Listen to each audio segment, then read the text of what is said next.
Hello, నేను CS రావు. PV Sunil Kumar IPS ఆయన ఎప్పుడు వివాదాస్పదంగా ఉంటూ ఉన్నారు ఈ మధ్య కాలంలో. గతంలో జగన్మోహన్ రెడ్డి గారు ముఖ్యమంత్రిగా ఉన్నప్పుడు సిఐడి చీఫ్గా వ్యవహరించారు ఆయన.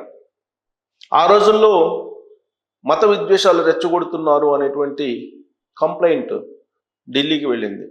కేంద్ర హోంశాఖకు రఘురామకృష్ణరాజు గారు ఆయన మీద కంప్లైంట్ చేశారు. ఆయన మత విద్వేషాలను రెచ్చగొట్టేలాగా ఉండేటువంటి వీడియోలను కేంద్ర హోంశాఖ పరిశీలించింది. ఆ తర్వాత ఆయన మీద చర్యలు తీసుకోవాలంటూ ఆ రోజు ఉన్నటువంటి జగన్మోహన్ రెడ్డి గారి ప్రభుత్వాన్ని కేంద్ర హోంశాఖ ఆదేశించింది. దాంతో సునీల్ కుమార్ని పక్కన పెట్టి ఆ ప్లేస్లో సంజయ్ని నియమించింది ఆంధ్రప్రదేశ్ సిఐడిగా అప్పట్లో జగన్మోహన్ రెడ్డి గారి ప్రభుత్వం. ఆ తర్వాత సంజయ్ ఏం చేశారో అందరికీ తెలుసు. అయితే సునీల్ కుమార్ గారి విషయంలో కేంద్ర ప్రభుత్వం మొదటి నుంచి కూడా ఆరాధిస్తుంది, ఒక కన్నేసింది.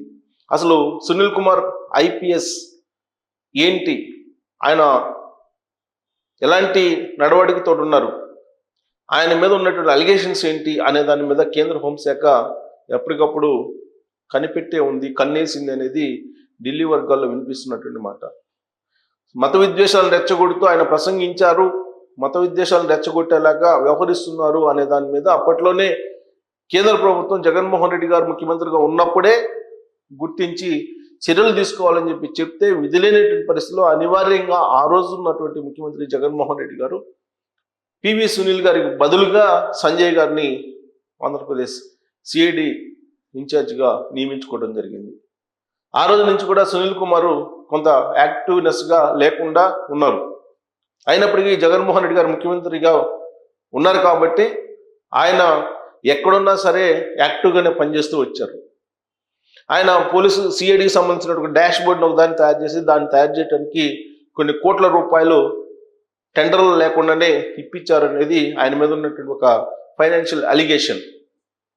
దీంతో పాటు ఇప్పుడు తాజాగా కేంద్ర హోంశాఖ నుంచి ఒక ఆదేశం రావడం జరిగింది.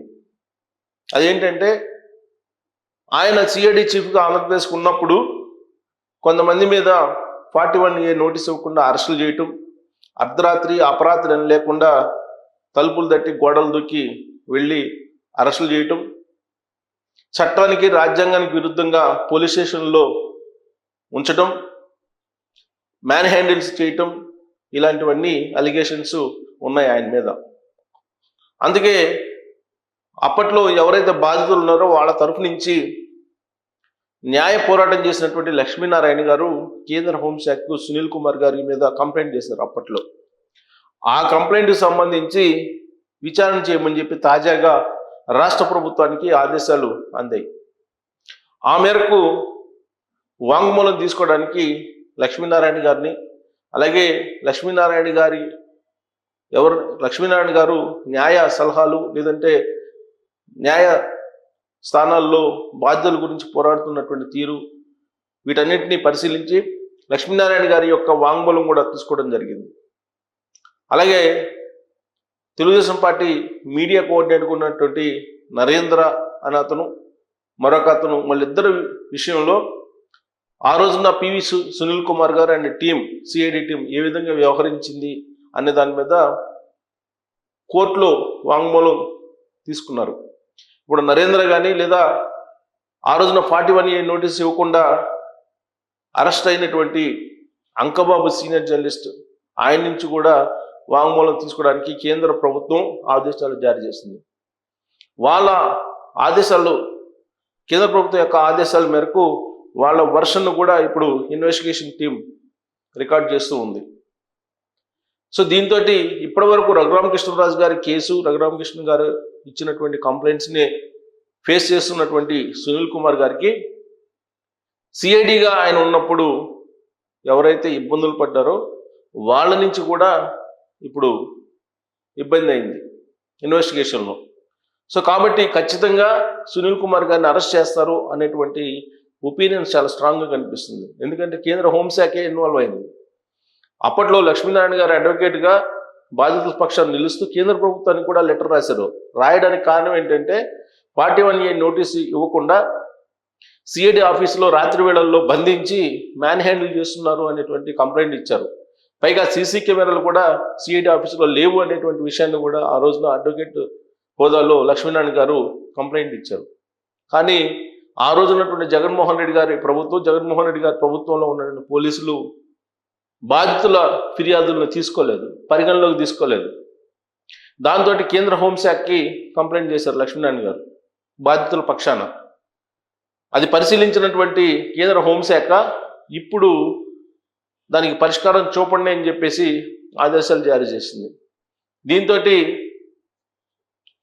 ఇప్పుడు సునీల్ కుమార్ గారు మీద ఆ రోజు ఎవరైతే బాధితులు ఉన్నారో సునీల్ కుమార్ గారు బాధితులు వాళ్ళు వాంగ్మూలం ఇవ్వటానికి ముందుకు వచ్చారు. గోరు చుట్టు మీద రోకటి పోట్ల ఒకవైపు రఘురామకృష్ణరాజు గారి కేసులను ఎదుర్కొంటూ మరోవైపు ఆ రోజు బాధితులు ఎవరైతే ఉన్నారో వాళ్ళు ఇప్పుడు ఇచ్చినటువంటి వాంగ్మూలం మేరకు కేసులు నమోదవుతున్నటువంటి పరిస్థితుల్లో సునీల్ కుమార్ గారు ఇక నుంచి తప్పించుకోలేరు. ఆయన మీద కేవలం రఘురామకృష్ణరాజు గారి కాదు, బాధితులు చాలామంది ఉన్నారు. సునీల్ కుమార్ గారి బాధితులు వాళ్ళందరూ వచ్చి కంప్లైంట్ చేసేటువంటి అవకాశం ఉందని చెప్పి తెలుస్తుంది.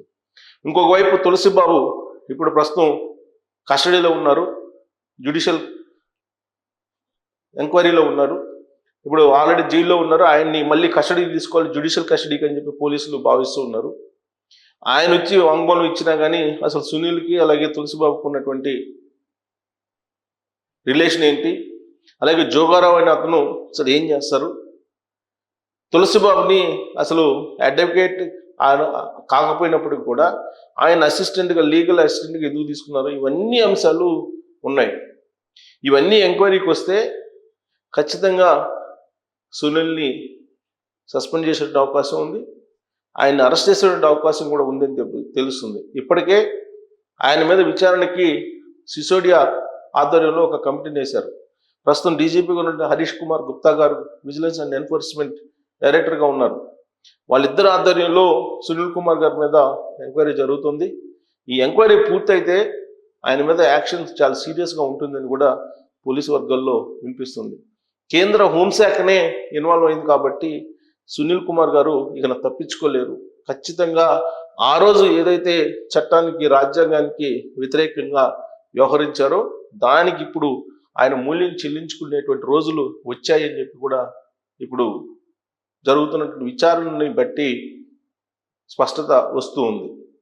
కాబట్టి ఆ రోజున ఎవరైతే సిఐడి బాధితులు ఉన్నారో కేవలం పోస్ట్ని రీపోస్ట్ చేసినందుకు అంకబాబు గారిని 41 నోటీస్ ఇవ్వకుండా అరెస్ట్ చేశారు నిర్దాక్షిణ్యంగా.